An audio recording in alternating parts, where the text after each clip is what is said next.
So, like Diane, I hail from this part of the world. Actually, I grew up in Manchester, and I was one of the victims of that period that Diane described. Left school in 1982, just by Manchester Airport. And a year before, we'd been told we could go and be apprentices in all these places by the airport, and literally the next year, they were laying off most of their staff, and within a few years had closed. And that's why, when knowing the history of this city, knowing that it was the cradle of the Industrial Revolution and had fallen to be something a great deal less than that, even if it's come some way back, that's why when Diane asked me to write a book for her series, I decided to take a historical look and to ask the question, how on earth has us had a country which created modern industrial cities, where cities like Manchester and Liverpool and Birmingham and Leeds were talked of in those days the way Shanghai is talked of today? How on earth have we let this happen, and what can we learn from it? And so that's the book I wrote, available on Amazon, £10 only. That's the book I wrote. And I want to give you 3 lessons that seem to come out of that history, broadly speaking, and 3 policy suggestions for Greg and his the industrial strategy and what happens next in government.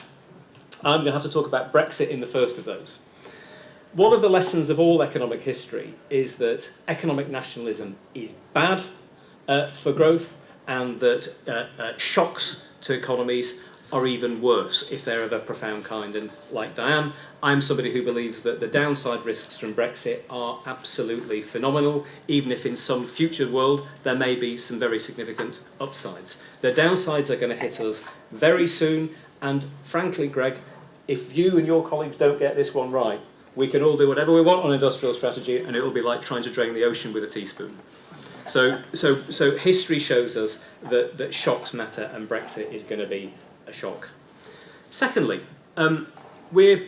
feels like we're at the end of a period of 30 years of economic liberalism, and that's going to have to change a little bit. That's what I think is in the political waters of our country, just as there was a period of 30 years of corporatism before that. Neither of them were wholly successful. Neither of them were a disaster either. One thing they have in common is that they were all invented in Whitehall. I give you the British Reindustrial Corporation, which produced British Leyland. You could have the fiasco of rail nationalisation in Railtrack, or you could have the catastrophe of the medium-term financial strategy, the experiment in naked monetarism, which saw industrial Britain close down in less than a decade. They were all invented by a national government system, which has many strengths. At its best, our national system of government is I think, one of the best in the world. But industrial policy has rarely been its strength. It's hard to argue, based on the stats that Diana's given, that our national system of innovation, of skills formation, of industrial policy, of clusters and sectors policy has been a success, that it's there in the numbers. And it all came from Whitehall. And yet, that's not what our cities grew up on. Actually, they grew up on something quite different. Indeed, what they grew up on was of places with conditions precedent that created the foment that became the Industrial Revolution. Capital was reasonably widely available. People were able to get capital to innovate. There was mass immigration, and I mean mass immigration of a kind that puts anything we've seen in Britain in the last 10 years to shame. The population of this city trebled between 1800 and 1840, and the Irish coming in from the potato famines, workless peasants coming in following the Enclosure Acts, all came to the cities looking for creating work and creating the possibility of what became the Industrial Revolution. And it was those places, those real places that Greg and Diane have talked about, that created the industrial culture that made Britain a very, very rich country. At one point, the textiles industry centred on this city accounted for 2/3 of British exports. That did not come from Whitehall. It came from places innovating. It's fairly obvious to see where the conclusions of this talk are going. But let me give you one example of what I think has been a good piece of hybrid corporatism that's come through already that we saw under the coalition. Hermann Hauser did a review which produced a set of proposals for a series of institutions modelled on the Fraunhofer Institutes in Germany. And out of that came the catapult centres.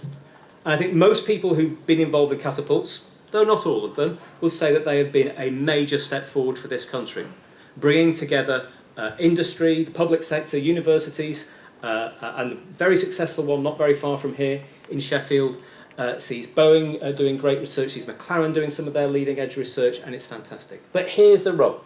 I exaggerate slightly to make a point. It is probably the case that the only small and medium enterprises from the great materials centre of Sheffield that lies on the doorstep of that catapult centre, the only SMEs that I think are really involved in there are the companies who are making the sandwiches for the meetings that happen in the catapult centre, or the taxis bringing the people to the catapult centre for the meetings. Another piece of top-down centralism in which the local has played no role. And I think that's changing, but I think it's changing too slowly, and it's got to change by design. So 3 factors. Get Brexit right, embrace the new spirit of corporatism, and really work with places. So here's 3 suggestions that I think that all naturally leads to. The first one is politics is a market. And I'm afraid I'm an economist of sorts. I don't like monopolies on the whole. They tend to be inefficient. And we have got a monopoly of power in this country. Despite what the rabid Brexiteers will tell you, in reality, the monopoly lies in SW1, in Whitehall and Westminster. There is no more centralised economy or polity in the Western world, even after the devolution that we have had. And that market has simply got to be made contestable. What I want to see is things that make the eyes water in the eyes of my former colleagues in the Treasury and in BIS and DWP, because real powers are being given to cities so that we can see if Whitehall knows best, or we can see if places really know best. Because my oldest conference joke on this is that your average civil servant only thinks there are 3 things that places ever want by way of devolution: things that they can already do, things that don't make any difference, and things they bloody well can't have. Well, it's time to test the boundaries of what they bloody well can't have, and I look forward to Greg winning even more of those battles in the future than he has in the past. Diane has made my second point, which is we've got to allow innovation. There's certain things that you would want to do in industrial policy that you don't want written up every day on Guido Fawkes or the front page of The Sun, because it's frankly not that important. It's local. And if you have innovation, you're going to have failures as well as successes. And there'll be failures that will be written about locally, but it won't matter quite as much. But out of those will come the great successes that become the foundations, I think, of a new kind of industrial policy. And finally, I want to talk about institutions as well as outcomes and money. Devolution, in the end, even for too many cities, and I spend a lot of my time working with Liverpool, spend a lot of time in Manchester, Newcastle, Birmingham, other places. Very often it's all about the cash. And I honestly believe the cash matters a great deal less than the institutions. And if you want to know more, I suggest you buy the book. Because one of the conclusions of the book is that when we had that great wipeout of the economies of the great cities, it wasn't just the markets that fell foul. It was a great many of the institutions.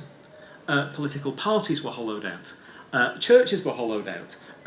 Stock markets went in that period. A whole series of institutions that have been there for 200 years went, leaving hollowed out cities. And one of the things that we've seen in Manchester more than elsewhere, not least through the BBC relocation, through the Manchester Airport owned by the local authorities, and a host of others as well, like the Co-op, is that those institutions become foundations that don't get washed away in recessions. They become part of the warp and weft of the place, the things on which you can build. And I think, Greg, I really hope that you can get more devolution of institutions, and even better than that, start to create incentive for cities to reinvent their own institutions. If we had kept the guild system for 200 years longer, the way Germany did, I suspect we'd have stronger local skill systems, stronger local innovation systems. And the opportunity is there for us to recreate those for the modern age. So 3 policies to finish with. I hope that's provided at least a little bit of challenge for the debate. Thank you, Mark.